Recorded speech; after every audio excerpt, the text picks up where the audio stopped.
কোরবানি একা দেওয়া উত্তম নাকি শরীকে দেওয়া উত্তম?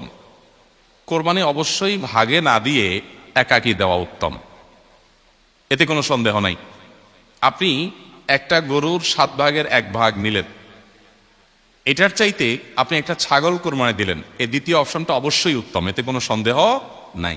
কারণ আপনি যখন শরীকে কোরবানি দিলেন তখন সেখানে অনেক শরীক, তাদের কার উপার্জন হালাল, কার উপার্জন হারাম, কার মিশ্র উপার্জন, কার নিয়ত গোশত খাওয়া, নানান রকমের ঝামেলা সেখানে থাকে। আর আপনি যখন একা একা দিলেন তখন সেই ঝামেলাটা আর থাকে না।